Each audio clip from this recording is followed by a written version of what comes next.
B नाम से इनको बीमारी थी, हेपेटाइटिस बी या कुछ ऐसा।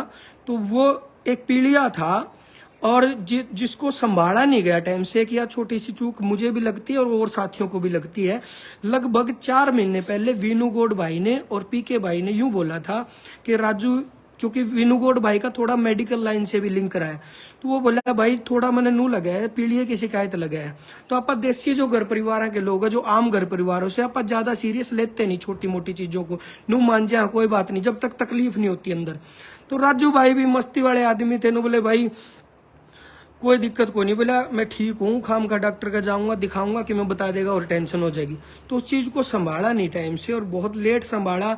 तो 10-15 दिन एडमिट जब रहे जिंदल में, हमारा रोज का मिलना जुलना रहा, ठीक हो गए थे, बिल्कुल ठीक होके छुट्टी मिल गई थी। छुट्टी मिलने के 2 दिन बाद वो बोले मेरे को तकलीफ हो रही है। रात को फिर हॉस्पिटल ले आए जिंदल में, ये उनके जाने से 1 दिन पहले की बात है। उस दिन फिर डॉक्टर ने बोले दवाई बट्टी दे के बोले सब ओके है, सब ठीक है, वापिस घर ले गए। अगले दिन सुबह फिर उन्होंने तकलीफ बताई। जिस दिन की ये जो दुर्घटना जिस दिन हुई है, जो काला दिन जो हमारी जिंदगी में आपकी जिंदगी में आया, उसी दिन 10 बजे सुबह हॉस्पिटल में लेके आए जिंदल में।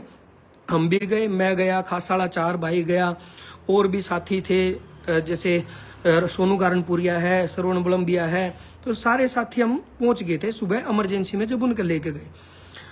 और उन्होंने जैसे उनसे बातचीत हुई, कहीं भी यूं नहीं लगा कि उनको कोई बड़ी तकलीफ है या कुछ ऐसी बात भी रात तक हो जाएगी, ना हमने लग गया। हम मिलजुल कर आ गए थे। दोबारा फिर जब उनको वार्ड में शिफ्ट किया तब हम दोबारा गए। मैं और जेलदार अंदर ही बैठे थे, खासाड़ा भाई और इनको हमने बाहर छोड़ दिया था, क्योंकि ज्यादा लोग जाने से डॉक्टर भी थोड़ा सा परेशान हो जाते हैं। तो मैं और जेलदार अंदर बैठे थे। राजू भाई से प्रॉपर बात हो रही थी, सब बातचीत सही कर रहे थे। वो जो मैंने पेज पे फोटो डाली थी वो उनकी उसी वक्त की फोटो है। राजू भाई टेढ़े लेट रहे थे। मैंने पूछा मगर राजू जी सीधे सो जाओ आप। ने बोला सीधे सोने में मेरे कमर में थोड़ी तकलीफ हो रही है, टेढ़े में थोड़ा आराम है। लेटे रहे, थोड़ी देर बाद बोले मेरे को एक बार बैठा दो। जैसे हम बैठाने लगे वो बैठ तो गए और 10 सेकंड बाद यूं बोले सांस नहीं आ रहा मेरे को, तो वापस लेट गए। डॉक्टर आए, डॉक्टर से मैंने भी बात करी जी सारी तकलीफ क्या क्या है, क्या क्या चीजें। डॉक्टर ने बहुत कोऑपरेट किया, अच्छे तरीके से सारी चीज बताई। उसके बाद राजू की मिसेज हमारी भाभी जी, वो थोड़ी सी अपसेट हो रही थी, ममता भाभी। तो मैंने सोचा मैं अपनी वाइफ को और बच्चों को उनके घर छोड़ाऊं ताकि वो थोड़ा रिलैक्स हो जाएं, आपस में बात करेंगे। मैं बच्चों को छोड़ने राजू भाई के घर गया।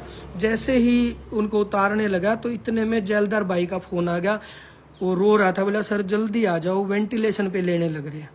तो वेंटिलेशन पे जब लेने लगे तो राजू भाई ने खुद जेला को बोला है कि जल्ले मैं आज नहीं बचूंगा। उनके ये आखिरी वर्ड यही थे, इसके बाद के कोई वर्ड नहीं थे, बस यही कहा था कि जल्ले मैं आज नहीं बचूंगा। उसके बाद उनको वेंटिलेशन पे ले लिया। वेंटिलेशन पे जाने के बाद वो बहुत सीरियस हो गए थे और हाथ पैर के मूवमेंट भी कम हो गए थे।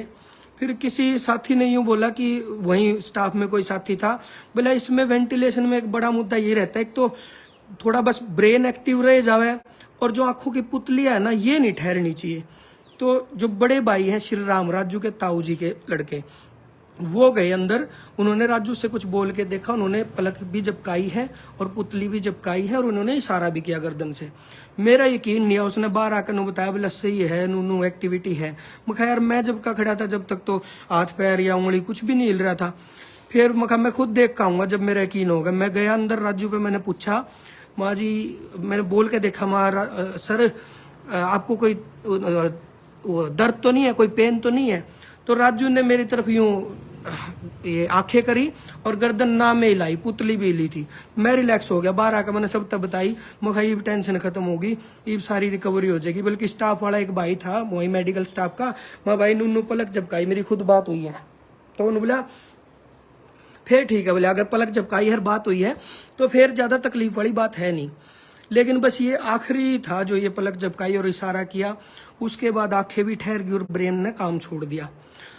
जो वहां चेक कर रहे थे, हालांकि उस दौरान मेन डॉक्टर तो नहीं थे, दूसरे डॉक्टर थे। आज कहने का टाइम तो नहीं है पर मैं फिर भी कहना चाहूंगा, उसका तो नाम ही लेना चाहूंगा। आशीष आर्य, पता नहीं क्या रवि सारिया, जिंदल में रवि सारिया नाम से कोई डॉक्टर था। बहुत ही गंदा, घटिया, नकली, जीरो आदमी, जिससे मुझे नफरत हुई बिल्कुल। वो ने बोला एक ट्रीटमेंट होना है जिसमें यहाँ से पाइप डालेंगे, यहाँ से पाइप डाल के और इनका फेफड़ों में पानी जमा हुआ वो पानी निकालेंगे, और वो पानी निकालते हुए बड़ा रिस्क है कि खून निकल सकता है जो, और खून निकलना शुरू हो गया और खून नहीं रुका तो हम बिल्कुल भी नहीं बचा पाएंगे, कोई चांस ही नहीं है बचने के। इस सिचुएशन में हम सारे कांप गए, हाथ पैर कांपने लग गए, हाँप गए हम। अब मैं उस डॉक्टर तक बोला जी हमने है ना ये डिसीजन हम ले नहीं पा रहे एकदम से कि आप ये बोले साइन कर दो, ये साइन करोगे तो ये ट्रीटमेंट शुरू करेंगे। माँ जी एक बार इस डिसीजन के लिए हमें टाइम दे दो, हमें 20 मिनट का टाइम दे दो, क्योंकि भाई भाभी भी घर पे हैं और भाई थोड़ा बहुत डिस्कशन हम आपस में भी करांगे, हमने 20 मिनट तो दो। ने बोला मैं तुम्हारे लिए यहीं बैठा रहूंगा क्या, मेरे को और काम नहीं है क्या, मुझे ड्यूटी पे जाना है। ये मैं कहना नहीं चाहता, पर उसके लिए तो मैं कहना चाहता हूँ ताकि आगे कोई जिंदल में जाए, जिंदल हॉस्पिटल का सारा स्टाफ ने कोऑपरेट किया हमें, चाहे सिक्योरिटी से लेके डॉक्टर से लेके सब ने कोऑपरेट किया है। एक उसको छोड़ के रवि सारिया नाम से जो एक डॉक्टर आया दूसरा ड्यूटी पे जो आया, उसने बहुत गंदा बिहेव किया, इसलिए मुझे बोलना पड़ रहा है।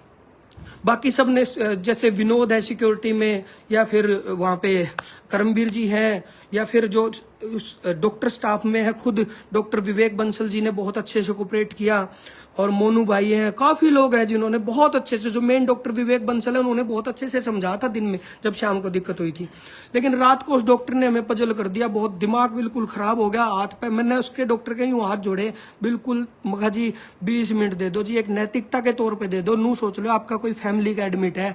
उस डॉक्टर को अपनी नींद अच्छी लगी ना कि कोई पेशेंट अच्छा लगा, बोला मेरे को सोना भी होता है, मेरे को जाना भी होता है, मैं इसीलिए तुम्हारे लिए बैठा हूँ क्या, जल्दी बताओ मुझे यस नो करो। मैं बोला जी उनकी वाइफ को तो बुला लूं, भाभी को तो बुला लूं, उनसे तो पूछ के करेंगे। बोला वो कोई साइंस जानती है क्या करोगे उसको बुला के। इतना गंदा भी है। मैं हाथ जोड़ के अपील करता हूँ कभी जिंदल में जाओ तो इस रवि सारी ऐसे बच्चियों सारे, इसके लिए मैं खुला कह रहा हूँ। और भाई उसके बाद क्या हुआ, फिर तो कोई रिएक्ट आना बंद ही हो गया बॉडी से, फिर तो हम सारे जने कोई कितने जाकर रोए, कोई कितने जाकर रो, सारे दुखी हो गए। डॉक्टर जो देख रहे थे वो विनू भाई के एक दोस्त थे, उसने हिंट दे दिया था, बोला भाई 99% तो अब चांस नहीं है, कोई 1% कोई चमत्कार हो जाए तो हो जाए। उस चमत्कार की बात हम देखे गए। उस टाइम मारता जिसने जो बताया, एक वहाँ कोई बहन थी जिसकी मम्मी एडमिट थी, नु बोली भाई चीनी उबार दो, वो कर दो, जो आस्तिक नास्तिक सारी चीज मानी हमने, जबकि मैं खुद ज्यादा इन चीजों को मानता नहीं था, लेकिन एक बस दिल में डर बैठ गया कि किसी भी तरीके से बच जाओ, कुकरे भी बच जाओ। तो हमने वो चीनी भी उबारी।